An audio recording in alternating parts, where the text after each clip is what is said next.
When dinosaur ants take on a trapjaw ant colony, heads will roll. A rainforest log has become a new home to a small colony of dinosaur ants. What they lack in numbers, they make up in attitude and stature.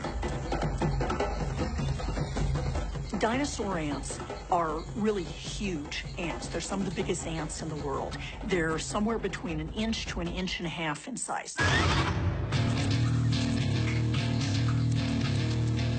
Those dinosaur-sized mandibles are just as adept at fetching and carrying nectar droplets as they are at gripping, stripping, and shredding their prey. If those mandibles weren't fearsome enough, under the abdomen, a deadly stinger packs a fatal punch.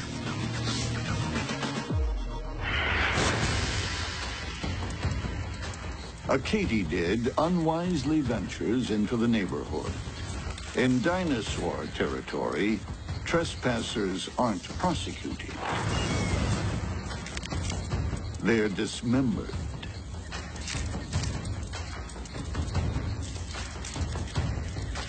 When they capture small prey, they may just grab it with the mandibles, cut it in two, and carry it back to the colony. These ruthless raiders will protect their colony against all comers. They may need to. A few feet below, a colony of trapjaw ants moves in. Construction of a new nest is underway. Prolific workers, strong in numbers, trapjaw ants run a ruthlessly efficient killing machine.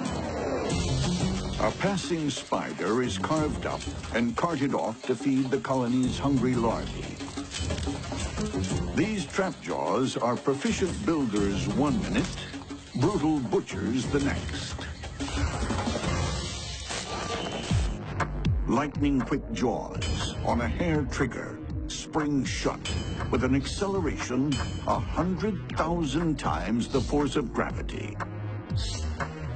We're talking fully open to fully closed in 0.13 of a millisecond, which means they're traveling at about 145 miles an hour.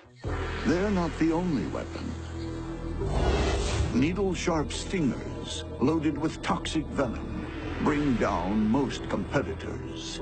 The sting is also very deadly, and they can use it over and over again. So they can sting, back off, and keep doing this over and over until the prey or the enemy just kills over dead. The trapjaws are the neighbors from hell. And the dinosaur ants want them gone. Before the day's end, there will be war. Next, a vicious encounter on the rainforest floor.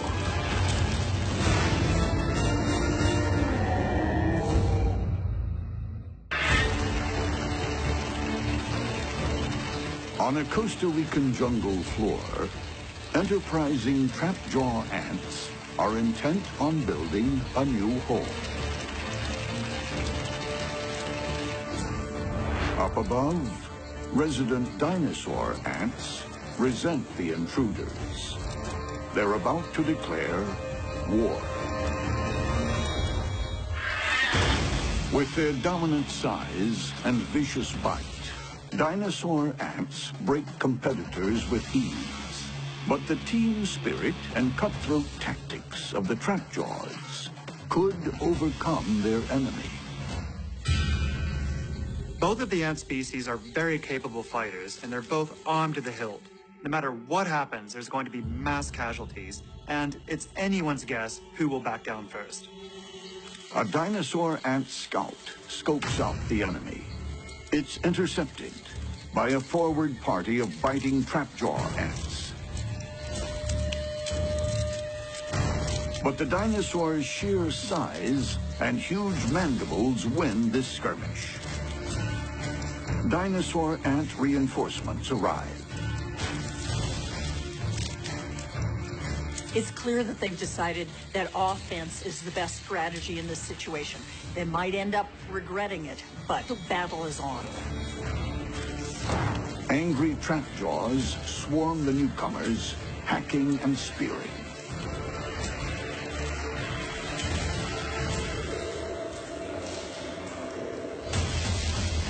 As the meltdown continues, each side attempts to gain the upper hand.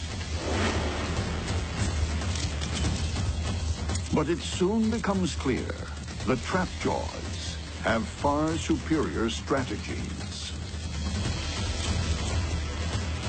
Every time an ant is killed or injured, a distinct chemical signal goes off. And it seems that the trapjaw ants are better at responding in mass, so that might just tilt the battle in their favor.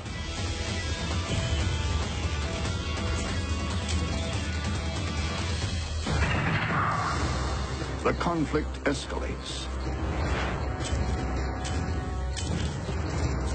And the corpses pile up in both camps. But the trapjaws have the numbers. These battles between neighboring colonies can go on for well over half an hour, and usually one group is able to establish dominance over the other, and the losers back off and move away. The dinosaur ants have suffered too many casualties.